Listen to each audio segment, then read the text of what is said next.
Hello all, this is my first YouTube video. I'm a college student and I like doing cars. That's not exactly what I'm going to college for, but I've got an 87 Pontiac Firebird. It's got a 305 5-speed manual, and I do a bunch of work to it, and I figured that I should just record this for posterity's sake at least. And to show you guys that you can do it on whatever budget you need. I'm on the college student budget, so kind of do everything myself. You know, it's a worn out car, has low miles, but you know, people have been thrashing on it all its life, so it's pretty worn out. And this may become a little series where I start and just fix problems as they occur, or do things that I find very fun. I'll have a few videos on doing taillights and things like that. I converted from a Formula to a Trans Am taillight. There's a million videos on that, but it'll be my take and kind of what I did and where I got all my parts from, how much it cost, stuff like that. So without further ado, it is night, but I will start taking the carburetor off the car. I'm going to rebuild the carburetor this weekend. It's a quadrajet, electronically controlled quadrajet, so it'll be a time. We're going to put bushings in the throttle shaft, all new gaskets. We're going to clean it as much as possible. We're going to do a couple other things. I think we're going to mess with the EGR valve, because I don't think it's working on the car right now. We're going to see how dirty it is in the intake manifold and just kind of see where we're going to go from there.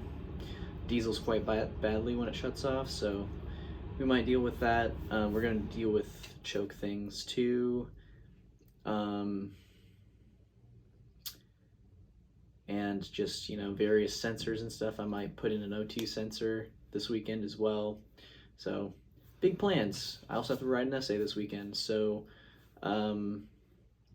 yeah, gonna be working on this for a couple days. I don't want to cut it.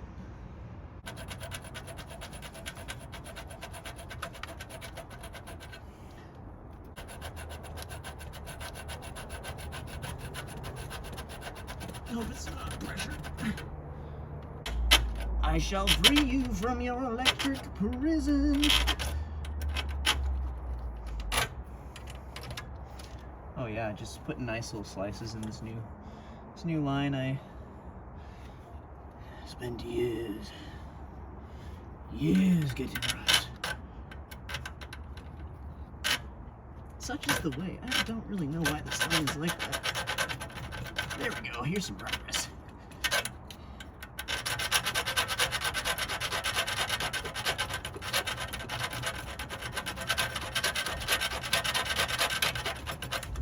Just doesn't start. Hope I remember where that's from.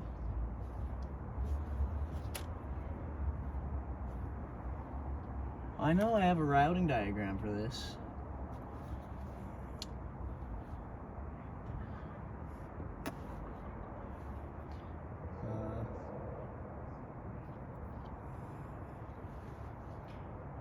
You know what? Let's just not think about that for right now. Other important things to do. You can leave that.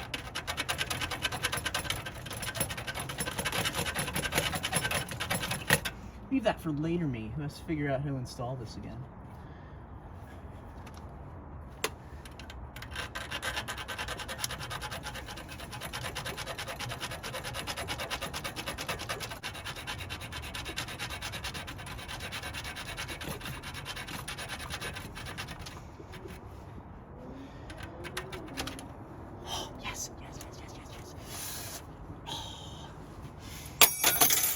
I feel like I'm stealing this. What was this like doing here? I don't remember. That fell off again, of course. This is just really not meant for this. I mean, it's meant for this valve cover, but it's just not meant for what it's doing. Not really really supposed to have pressure on it? I don't know. That's not the issue. Okay.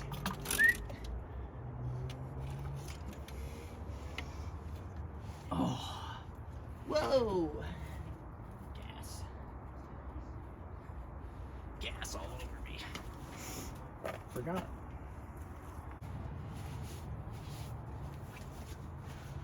So this carb either idles way too high or way too low. When it gets hot, can't decide if it's gonna die or run or whatnot. You have to keep pumping it, giving it gas. And I think I may have found one reason why that is. You see here, the base plate gasket. That's just you know, that's fine. That's fine. You know,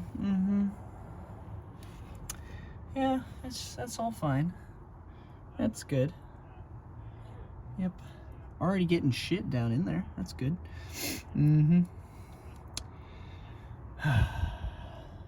Hey guys, so I'm back. Turns out I had to cut the fuel hard line because they're always stubborn and it wanted to twist like this when I was twisting it. So I had to do that. I just took I'm sorry, I apologize for not showing how to take the top hat off of this. But I think this is what I'm gonna do for tonight.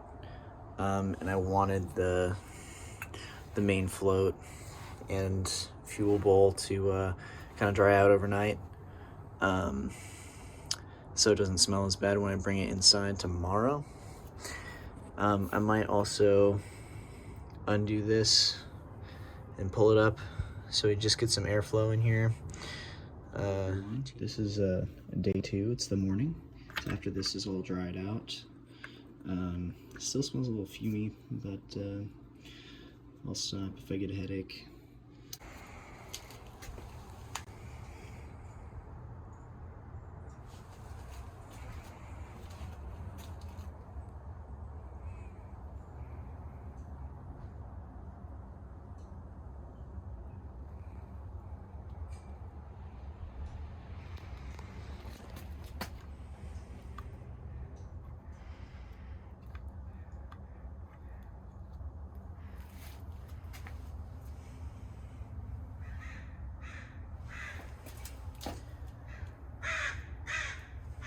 Alright, so as I'm letting the 2 other pieces I just cleaned outside dry out, including the throttle plate, which we will put bushings in and take apart in the next clip, I'm just looking through the parts that I have, the parts that I got with the kit, and this is my new TPS. This is the old TPS throttle position sensor. Looks pretty, that one looks pretty crusty, but that's pretty nice. I'm just kind of researching how we're going to kind of set these up so I don't do it wrong. They keep mentioning in the instructions how to save the roll pin for the accelerator pump shaft. In there is where this that metal cylinder goes to actuate the TPS at the same time that you actuate the accelerator pump. So they're saying to save this roll pin, you got to insert this cotter pin in some way, but I just don't really see why you'd ever have to take this shaft off. At least in my application, I don't think I'll have to take the shaft off, or I mean the lever off. So kind of weird, I guess. I also don't know what this thing does. There's a bunch of them in the kit. I don't know what this is going to be doing. I do know there's a check ball in here somewhere. There it is. In case you lose the old one, I guess. I'll probably do the needle and seat because, I mean, why not? It's a Viton needle, and you know, it's a Viton needle, so I might as well do that unless I have to reset the float position. Then I don't think I would want to. This is kind of nice. They give you stuff so you can drill out the pins for the choke heater, and then you can put new hardware in there so you can actually adjust the choke, because this has they thought in these years that they're just gonna put pop rivets in there so you can't adjust the choke. So yeah, I'm going to rebuild the accelerator pump. It just pops off like that, compress it, pop it off. I'm gonna get this seal off. Got a new, what they call a garter spring and seal. I don't know what this is. Might update you on that if I ever figure it out. Okay, a little update. I've gotten the throttle shafts out and the butterflies. I scored them along where they used to live on the throttle shafts, and I also put directional arrows to make sure I get them in exactly right again. These are swedged when they're installed, so I don't know what I'm going to do with that. Might have to, I don't know what I'm going to do, basically. Unfortunate. I might have to buy some special Loctite or something. That's the main throttle shaft. I've put it to the side. It is mostly built as possible because I didn't take any pictures of taking that apart, unfortunately. There's this really weird scoring on this body, like it was warped and someone has already sanded it flat or something. I don't know, it's kind of strange. Let me know if you know anything about weird scoring, and it's just on this one plate, it's not on any of the other plates. Like, that's fine. So yeah, so basically what I'm gonna do is I'm going to put the bushings in this guy and start rebuilding. All right, a little update for you guys. So I went ahead and drilled this out, this throttle shaft out here, and put brass bushings in. You can see there are several great videos with information on how to do that. I'll give you a quick focus there. You chuck it in backwards, and then you slide this through, and you mark where you are, and then you drill in as far as the bushing will go, or as long as the bushing is. You drill in, pull it out, you get your 5/16 bolt, and you slide a bushing that you've got online. You slide a bushing on there, you slide this all the way through, put a little bit of Loctite on it, and then you smack it down with a hammer. Tap, tap, tap, tap, tap, tap, and it locates it. It's all located in the throttle shaft. I had no throttle shaft issues when I did this, probably because the throttle shaft wasn't bent. So that's the thing that can happen too. But I didn't have that issue, and then you just pull out the bolt, and then you restart and go from the other side, bolt, and you place these brass bushings in there. A little oversight on my part was I didn't understand that this shaft is a 3/8 shaft. This is not a 5/16 shaft, so I bought only 5/16 shaft bushings. So we're not gonna do the secondary shaft. The secondary shaft isn't that bad as far as play. There's a little click out of it, but it's almost imperceptible to feel, but I can hear it. It's almost imperceptible when I move this like this, but you can still hear it, whatever. The throttle plate screws, I knew about this ahead of time, but I thought maybe I could still make it work, but you know, it's not worth ruining a throttle shaft to try to make these work. So what these are is they're installed and then they're swedged somehow. You can see that right there. someone's at the factory, they have a little tool or something, and they just crimp that down so the screw never comes out, and there's never a tiny little screw in the bottom of your engine going through your engine. So those are one use for the most part. One use screws. I called around. I didn't get any beforehand because I thought I was going to be able to file them down a little bit and use them, but some of them are kind of bent too, which is weird. I hope I haven't ruined the holes when I extracted them. We're going to have to tap, and I don't like doing that. You know what? That's a son of a bitch. Doesn't fit. So this is even worse now. Amazingly. It's gonna work. Now I just have to be very careful.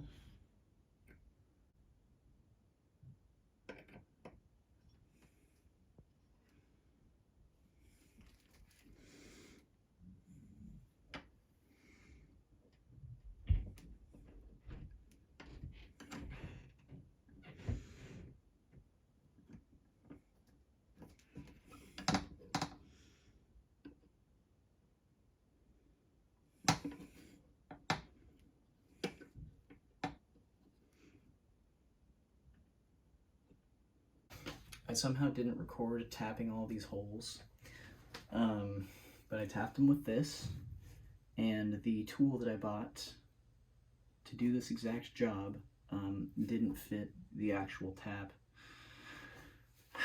So it was all around a waste of money, but what I did is I used my good old 4-inch crescent wrench. Never leave home without this. And I just tapped them like that. It's really sketchy, and I didn't like it. I don't like doing it. Basically, yeah, that's what you missed. Teeny little update. I don't remember if I told you or not, but when I rebuilt the accelerator pump, I figured out what this is for. And what you do is you it's your installing tool to install this on there, because this accelerator pump doesn't come apart. I've done carburetors before where they do, and it's super easy. You just stack all this stuff up. And I was kind of miffed on how this worked. But what you do is you slide this over here, and then you put your seal on the end here, and you can just slide it up there, and it just drops in. And it like kind of like folded over and like rolled on itself a little bit, and I aborted a couple times, but finally just said, you know, screw it, and I just shoved it on there, and it just worked. So that's that. Well, it's gonna have to be that. Next step.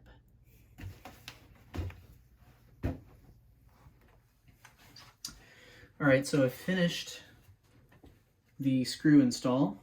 I had a little tiny jeweler's saw, if anybody knows what that is, a jeweler's coping saw, and I cut all the backs of the screws off. They're not that great. They could use a little bit more work, but what I did do is I figured out a system of holding a centering punch on the Phillips head of the screw, this upside down, in between my legs, setting it on there in the screw head, and then taking a cold chisel and swedging the screws. So hopefully they don't come out. That's just a double make sure throttle shaft still moves nicely. So I think next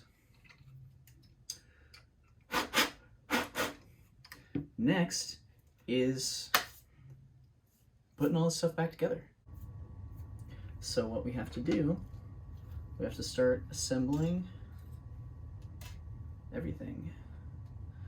So I got the choke out as well. Kind of neat.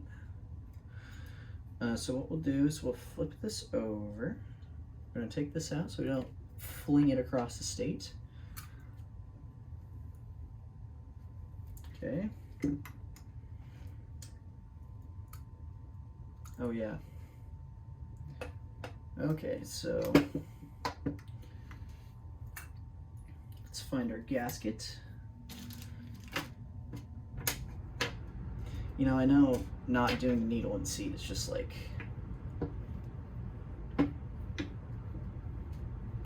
you know, hellfire upon you kind of thing, but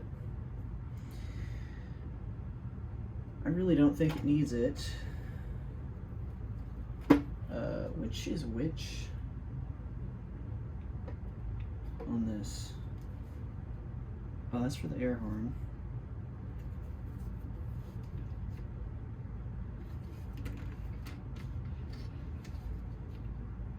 That's out it. Yeah, I think these are air horn. I don't really get the theory behind this one versus this one. I guess I'll have to look in the instruction manual. But I think what we did is we did this. Yeah. We got one of these boys. I'm gonna slide them up in there somewhere. Yeah, like that.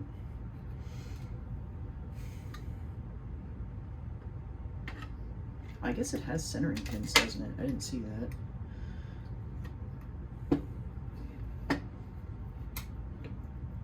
Okay, yeah, we're just gonna go off with the centering pins. I'm not gonna look at anything else.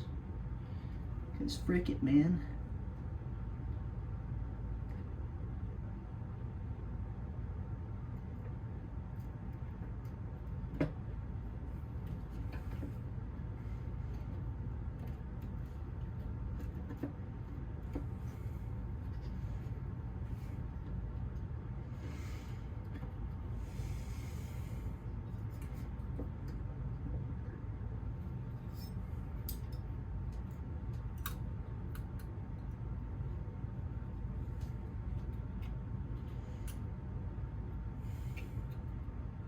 Good shit. Okay. So that's not wanting to go at all.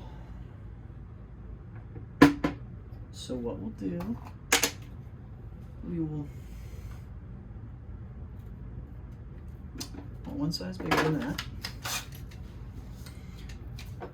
Now I had one out, didn't I? Yeah, it was this guy. Yeah, they're drilled one size too small. Okay, cool. That, you know, that leads me to a lot of confidence. Brings me a lot of confidence in the accuracy of this build. I suppose it's not that much. It is there though, so I mean, don't tell me it's not at all a factor.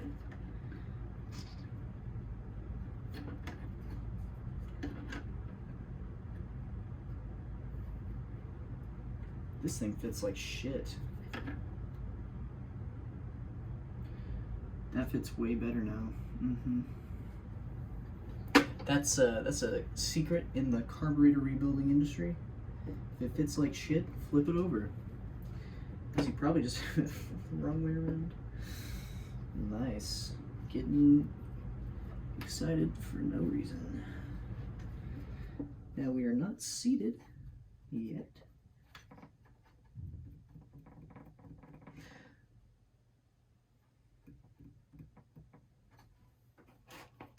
Let's uncover all this just in case I'm missing something here. Some big idea.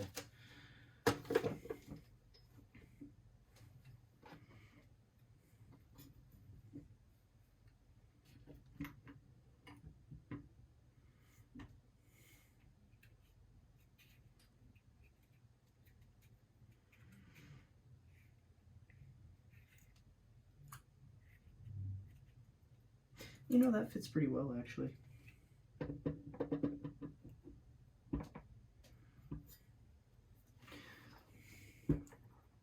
Okay, I guess I have to make sure that all of this linkage is lined up.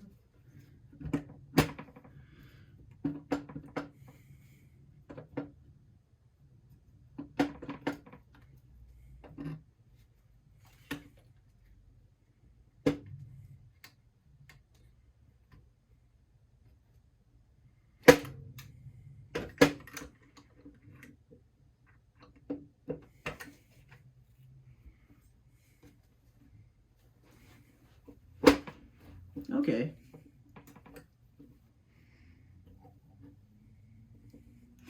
Okay, that is much better. Much better.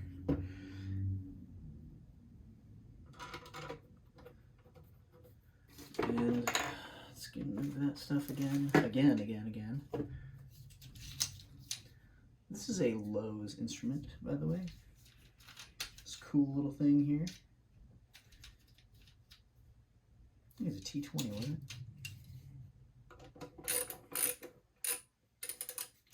Oops.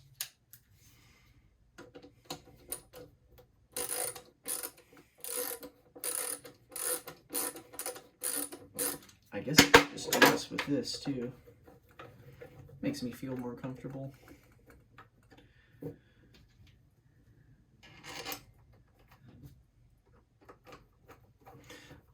I'm amazed the base plate is only held on by 3 screws. Seems kind of hokey to me. Hokey pokey. But who am I to question the professionals?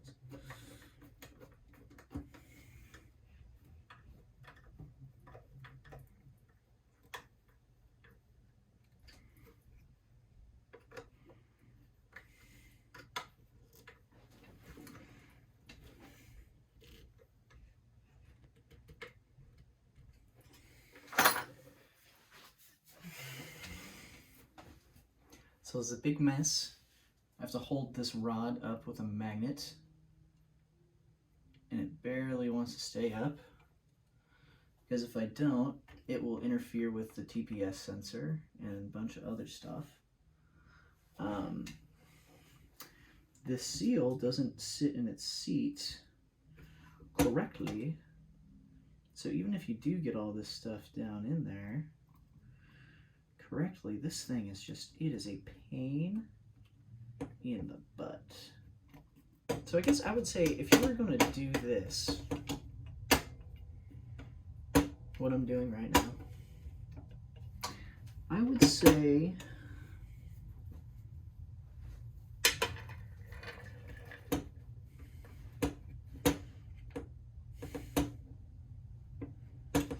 do it if you have a backup plan.